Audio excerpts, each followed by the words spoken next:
Agora eu vou falar um pouquinho para vocês sobre o que podemos fazer para não ter um outro AVC. Lembrando que essas mesmas medidas servem também para evitar um primeiro AVC, não somente para quem já teve um evento e evitar uma recorrência, como também para evitar um primeiro episódio. Então, nós temos várias formas de se evitar, algumas até já foram mencionadas, que são os principais fatores de risco que podemos modificar basicamente pelo estilo de vida para não ter um outro ou um primeiro AVC. Então, inicialmente, a gente volta a falar, reforçar da importância da prevalência do AVC, não só no Brasil, como no mundo. 1 em cada 4 de nós, da população, terá um AVC. Então, é uma incidência muito elevada. Nós temos que estar conscientes e aprender a reconhecer os fatores de risco. A maioria deles são modificáveis e, com o controle deles, podemos modificar e reduzir o risco em até 90% da chance de ter um AVC. Então, a gente vai mostrar agora quais são esses fatores e como evitá-los. Primeiro deles, controle da pressão arterial. Então, 50% dos AVCs estão relacionados a um pico de pressão ou controle inadequado ao longo da vida. Não é somente aquele momento que fez um pico, e sim, ao longo do tempo, a pressão arterial elevada por muitos anos, muito tempo, vai lesionando a parede das artérias, dos vasinhos que nós temos, podendo levar a alterações nas paredes e ocasionar o AVC, tanto isquêmico quanto hemorrágico. Então, é fundamental um bom controle da pressão arterial. O outro passo, que é o foco, inclusive, da campanha mundial do AVC desse ano, que é o exercício físico. A importância da atividade física é extremamente importante. Recomenda-se, pelo menos, se possível, cerca de 30 minutos, 5 vezes por semana, e com isso podemos evitar mais de 1/3 de todos os AVCs, que ocorrem geralmente em pessoas sedentárias, que não praticam atividade física regularmente.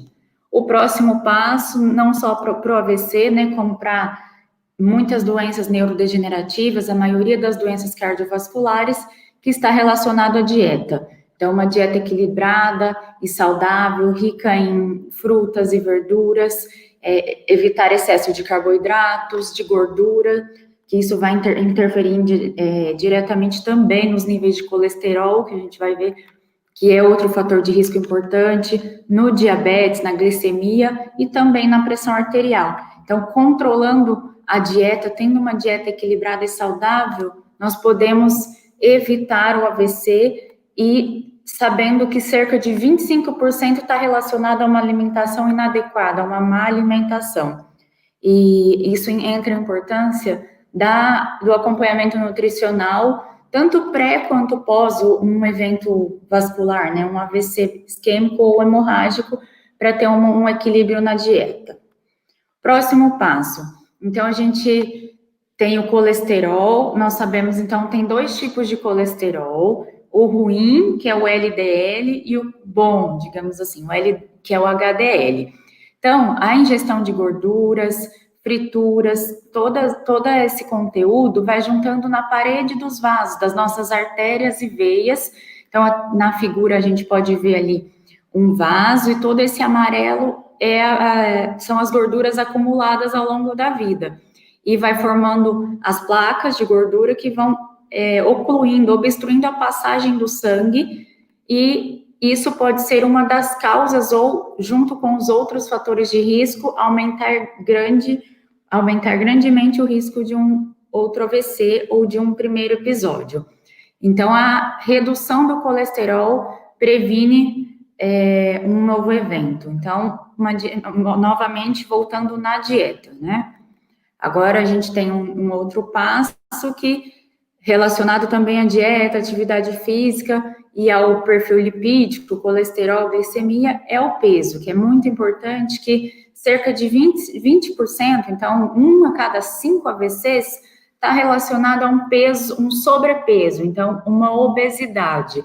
A gente tanto leva em consideração o IMC, né, que é o adequado entre 18 a 25, E também a nível de gordura abdominal, que é aquela gordura que a gente fala que a gente faz a aferição assim, da cintura abdominal, do metragem, para saber se está com um nível acima do esperado.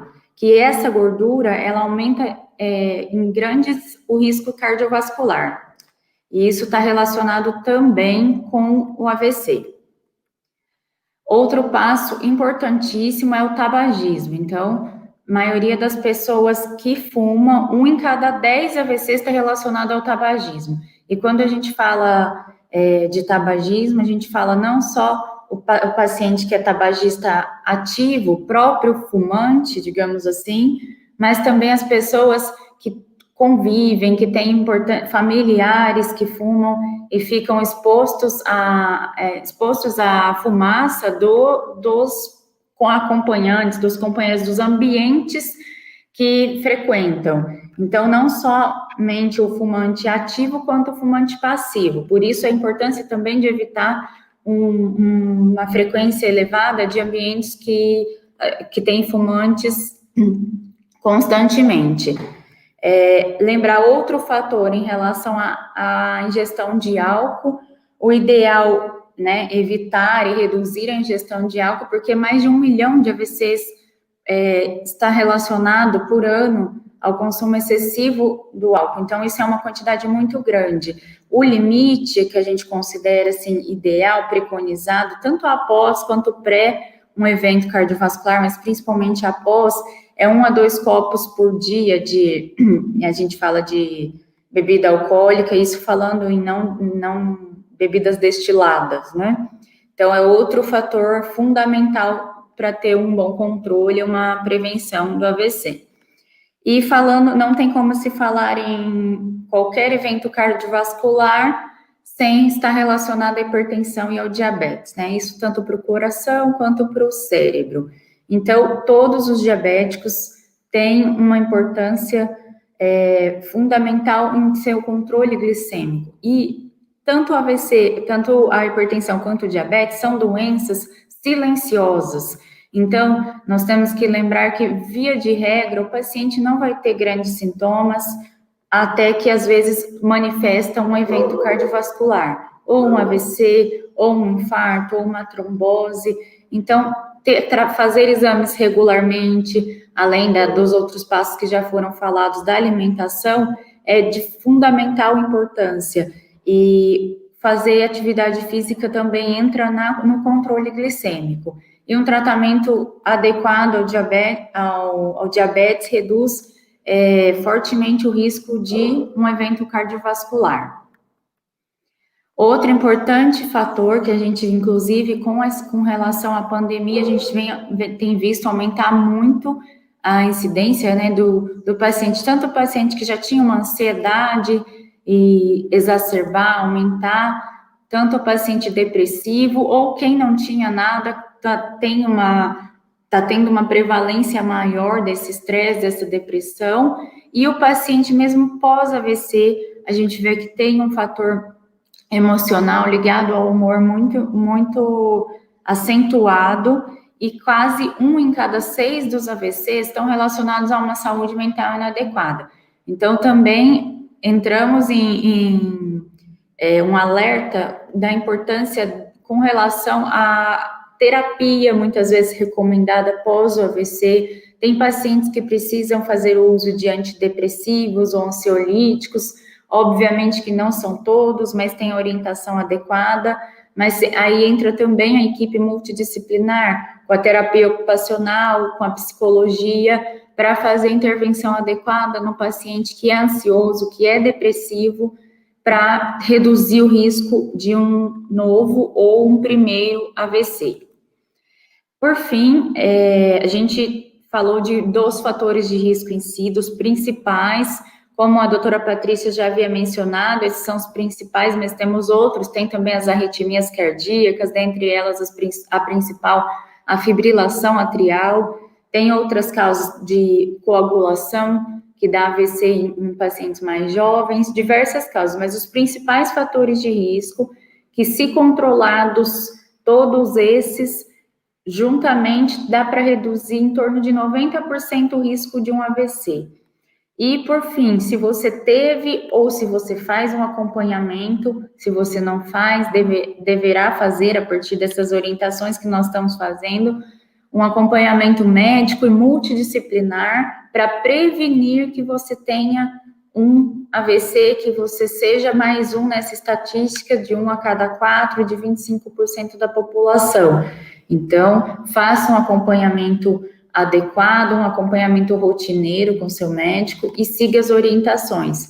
Fundamentalmente, se você teve um AVC, acompanhe com o neurologista após e não somente com o neurologista. Tão importante quanto o médico é você seguir as orientações de uso correto das medicações e da parte não medicamentosa, que seria controlar os fatores de risco e fazer um acompanhamento com a equipe multidisciplinar. Dentre eles, psicologia, fisioterapia, que a gente vai ter palestras seguintes de cada especialidade, mas só para refrisar a importância, que muitas vezes a gente vê que fica esquecido, muitos lugares passam medicações e esquecem da importância de reabilitar, então de tentar devolver a maior funcionalidade para aquele paciente possível, a maior tentativa dele voltar a uma vida normal como era antes, ou mais próximo do normal, tanto para ele quanto para o familiar. Então, essas intervenções como fono, fisioterapia, terapia ocupacional, nutricionista e psicoterapia, dentre outras, né, são tão importantes quanto o uso das medicações e a profilaxia, a prevenção com controle dos principais fatores de risco que a gente abordou nesta palestra. É isso que eu tinha para falar, a gente vai dar continuidade agora com as demais palestras no nosso webinário. Não deixe que seja você, que é a campanha mundial do AVC, o lema, não deixe que seja mais um. Previna-se, controle seus fatores de risco. Muito obrigada.